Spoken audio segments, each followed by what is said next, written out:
Assalamualaikum warahmatullahi wabarakatuh. Selamat datang di pembelajaran daring PPKN kelas 9 semester 1.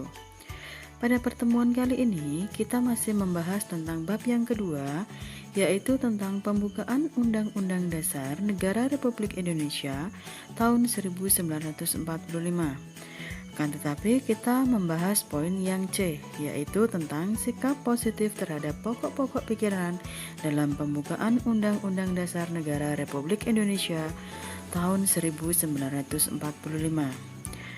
Anak-anakku semua, kalian ketahui bahwa Undang-Undang Negara Republik Indonesia tahun 1945 ini di samping memuat aturan pokok yang diperlukan bagi negara dan pemerintah, juga berisikan pula dasar falsafah dan pandangan hidup bangsa.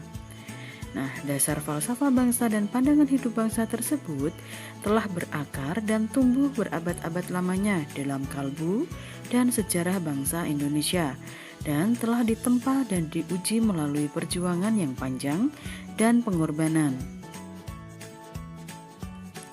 Maka dari itu, sudah menjadi tugas kita bersama, termasuk kalian anak-anak sebagai pelajar sekaligus generasi penerus bangsa, untuk mempertahankan kelestarian pokok-pokok pikiran dalam pembukaan Undang-Undang Dasar Negara Republik Indonesia tahun 1945, sehingga tidak hanya menjadi rangkaian kata-kata luhur tanpa menjadi pegangan hidup dalam kehidupan bermasyarakat, berbangsa, dan bernegara. Untuk mempertahankan pokok-pokok pikiran dalam pembukaan Undang-Undang Dasar Negara Republik Indonesia tahun 1945, ini tidak hanya dilakukan dengan cara tidak merubahnya, akan tetapi yang jauh lebih penting adalah mewujudkan pokok-pokok pikiran dalam pembukaan Undang-Undang Dasar Negara Republik Indonesia tahun 1945 dalam kehidupan bermasyarakat, berbangsa, dan bernegara. Perlu kalian ketahui bahwa setiap lembaga negara, lembaga masyarakat, dan setiap warga negara ini wajib memperjuangkan pokok-pokok pikiran tersebut menjadi sebuah kenyataan. Berikut adalah contoh-contoh dari sikap positif terhadap pembukaan Undang-Undang Dasar Negara Republik Indonesia tahun 1945. Yang pertama adalah pokok pikiran persatuan. Contohnya di lingkungan keluarga bisa dengan sikap hidup rukun dengan saudara, kerja bakti membersihkan rumah, saling tolong-menolong, menyayangi seluruh anggota keluarga. Kemudian, contoh di lingkungan sekolah yaitu dengan cara ikut serta dalam belajar kelompok, kemudian kerja bakti membersihkan sekolah, tidak membeda-bedakan teman, dan saling membantu antar warga sekolah.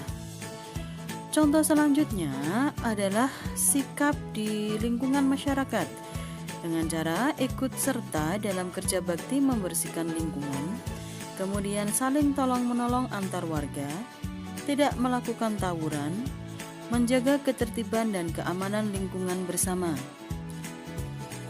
Di lingkungan bangsa dan negara, yaitu menggunakan bahasa Indonesia dengan baik dan benar, tidak membeda-bedakan suku, ras, dan agama, bekerja sama dalam memajukan bangsa, dan menaati peraturan negara. Pokok pikiran yang kedua adalah keadilan sosial. Contohnya di lingkungan keluarga, bisa dengan cara bersikap adil terhadap semua anggota keluarga, menjaga keseimbangan hak dan kewajiban, menciptakan suasana keluarga yang harmonis.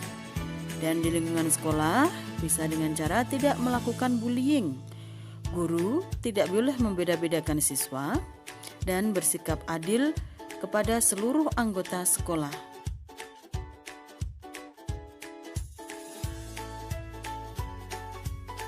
Contoh selanjutnya di lingkungan masyarakat, yaitu dengan cara memberi bantuan kepada orang yang membutuhkan. 2. Tidak membeda-bedakan warga masyarakat. 3. Tidak memaksakan kehendak kepada orang lain. Kemudian contoh di lingkungan bangsa dan negara, bisa dengan cara memberi fasilitas hingga ke daerah yang terpencil, tidak membeda-bedakan saat memberi bantuan kepada masyarakat, dan tidak individualisme. Pokok pikiran yang ketiga adalah kedaulatan rakyat. Contohnya di lingkungan keluarga dengan cara menghargai pendapat anggota keluarga, memberi kesempatan anggota keluarga untuk berpendapat, mengadakan musyawarah keluarga. Kemudian di lingkungan sekolah, menghargai perbedaan pendapat, melakukan musyawarah kelas, dan menghargai semua teman.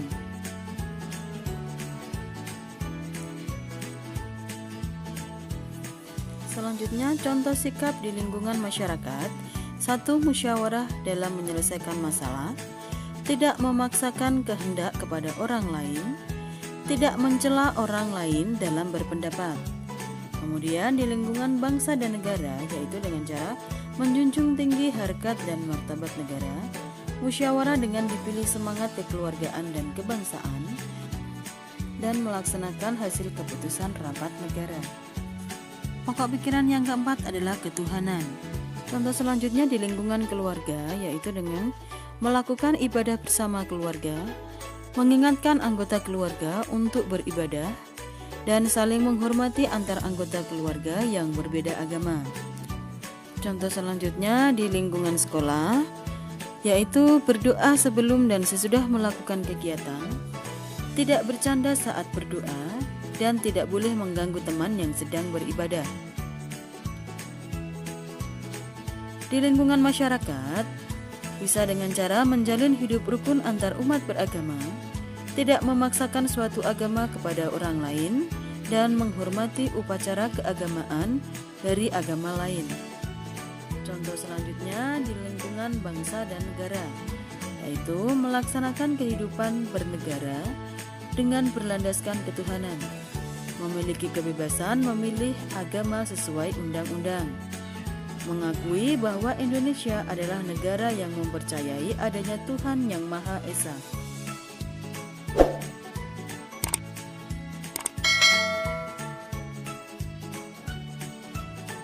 Demikian materi hari ini, semoga bermanfaat.